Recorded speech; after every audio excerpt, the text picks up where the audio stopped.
FreeBSD reviews, tutorials and gaming.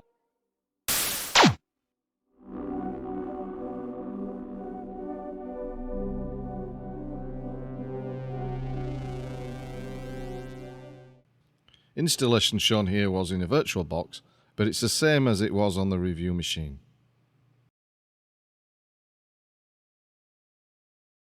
Installation menu in a second. Right, there we go. The selection hasn't changed on the left hand side. You get system, keyboard and locale. You change obviously the keyboard settings. And accordingly we changed locale to GB English. British English.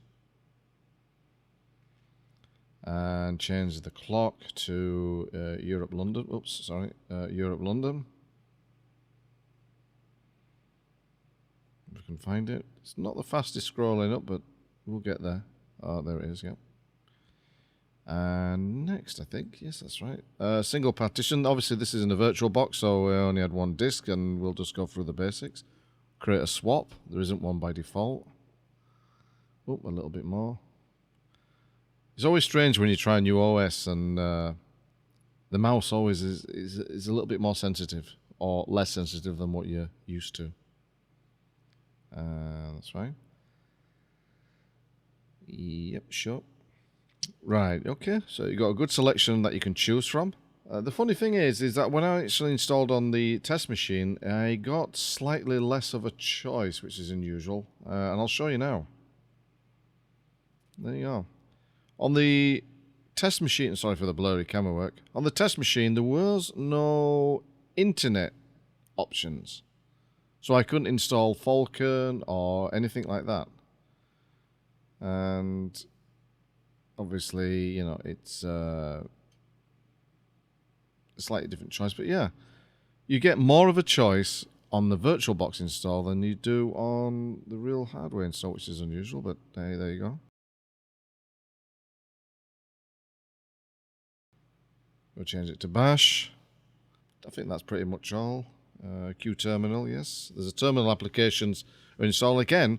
When I installed on the quick overview, I didn't get a QTerminal option, so there were no terminals I could use straight from the install. So, okay. Yes, it's your VirtualBox guest. Put in the details. Password. Super secure password, I don't think.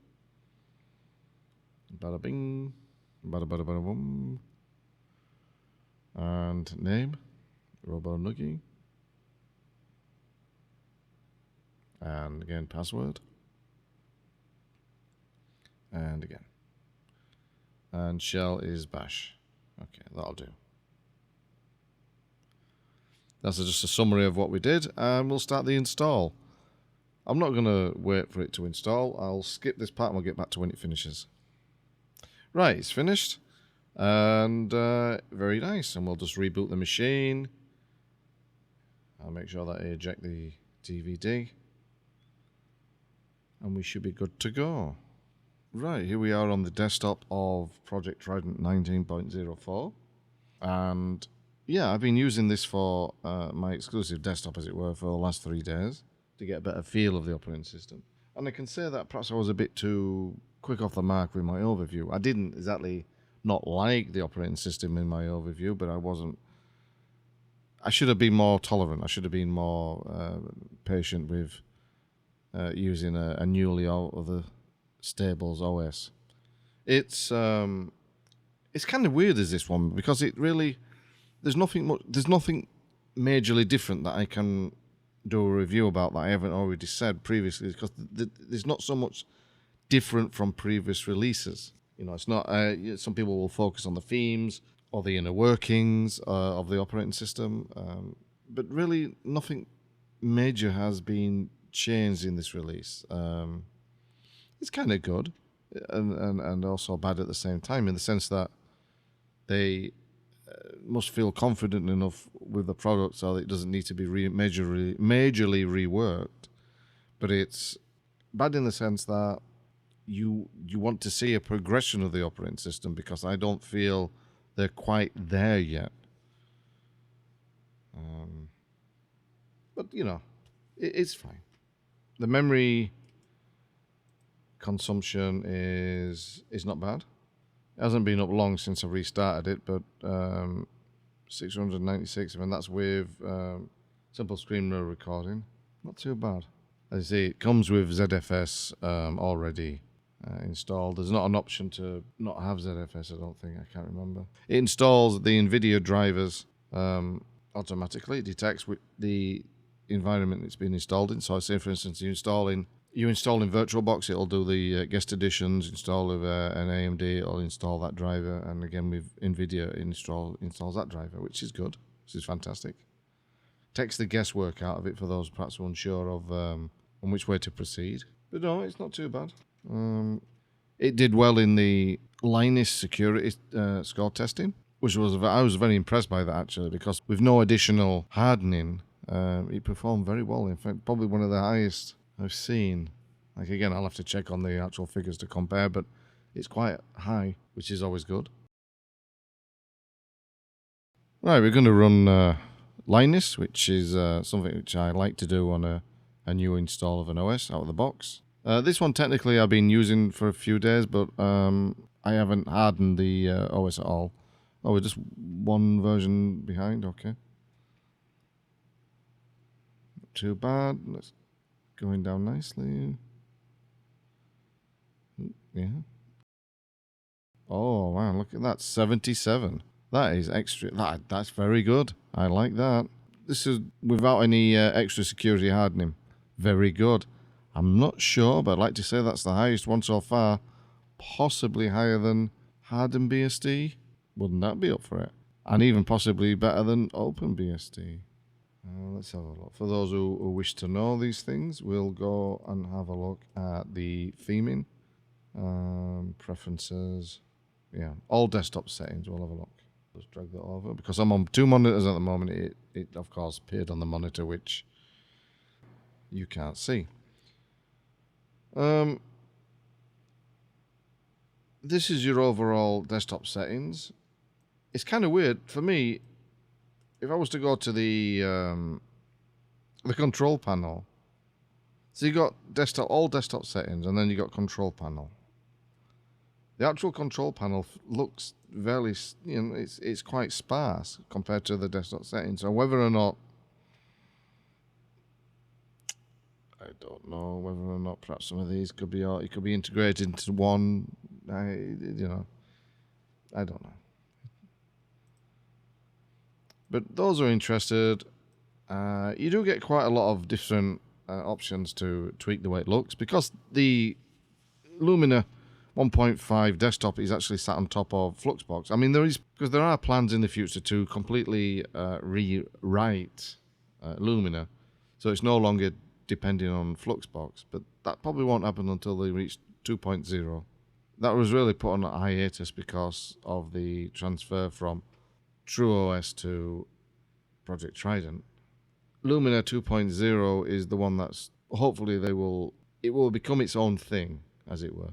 But for the desktop themes, you've got the, and it's pretty much the same as it was before. Nothing really has changed.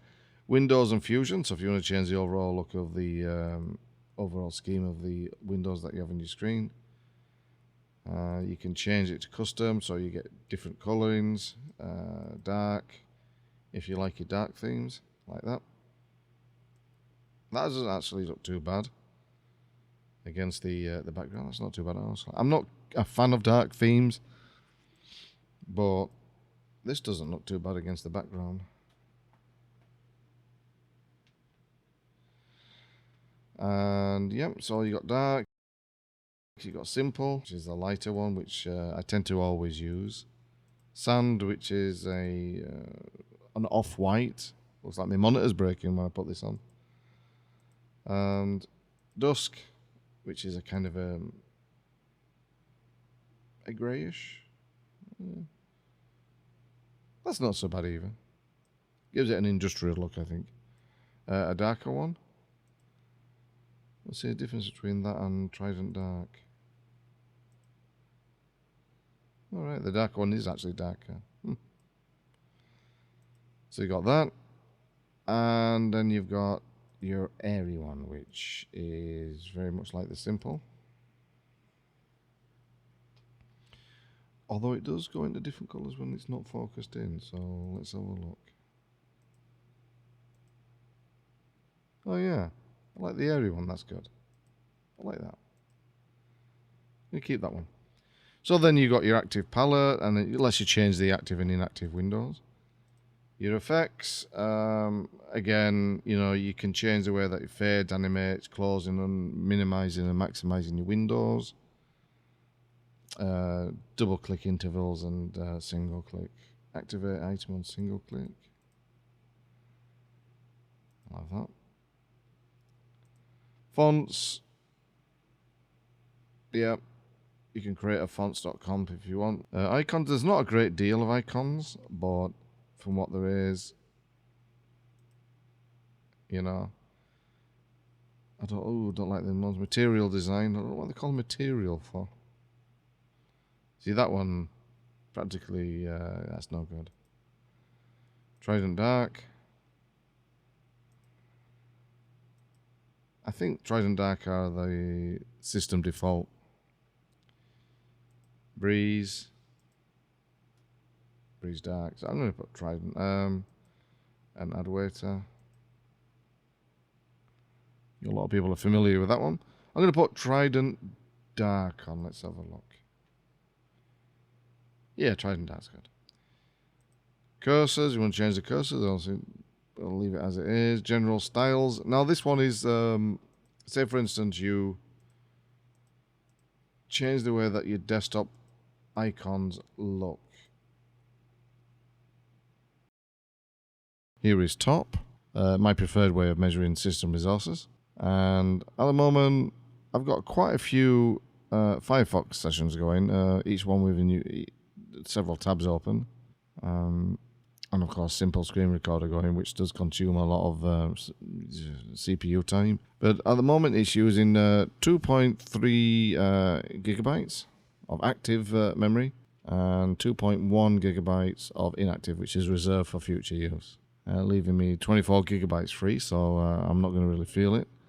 And ZFS is doing its thing, as it always does, with 2.05 or 2.13 to 1 ratio of memory compression. Not so bad. This gives you an overall feel of how it handles, with 70 processors and 1 running, and a load average of 1.03, which is not much. And clear the screen, and we'll have VMstat with a 3 toggle or 3 switch. This gives you an overall impression.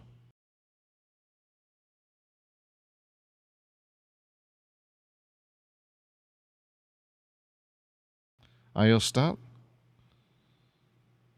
with the W3 toggle or switch.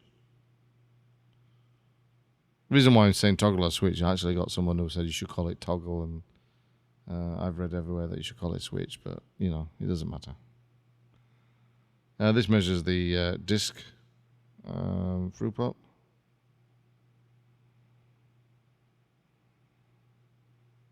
There's a little bit of activity going on with this because it's simple screen recorder is recording.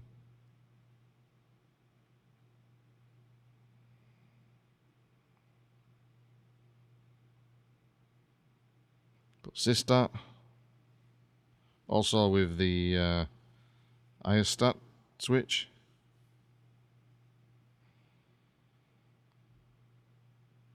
Just another view, really, of the input-output statistics. There's not a lot going on, and if this was a multi-user system, or even as a server, you would get a lot more activity. Would I use this? Would I recommend this? I would recommend it, yes, of course I would, to the more technically minded, who wants perhaps a middle ground between the user-friendliness and the ease of which GhostBSD positions itself to the bare-bones FreeBSD. So this finds a middle ground, I think. It's an overall competent release. I do enjoy Lumina. I think Lumina is fantastic. I think it's got a lot of potential. I think Lumina has got a lot of growth ahead of it. Project Trident, it's difficult to see where they're going to go with this. They're doing a good job with the limited resources and the few people that they've got. It's something which I wouldn't like to attempt. But they're getting there. I think they're getting there. I think that's the overall impression. It's just slowly, incrementally getting there. How long it will take them, I have no idea. Or to what version number it will be before you install it and it goes zing. I have no idea. But no, it's good. It's good. There are small additions which I think is fantastic, like this system update manager, which was long overdue, I think. There are some problems that it never seems to fix, like the fact that I have 2 Ethernet cards in the system that I'm testing it on. I disable one. It only ever picks up the one that's disabled and gives you the unplugged network symbol, and yet it actually uses the second one, which is connected. So I have no idea what's going on with that.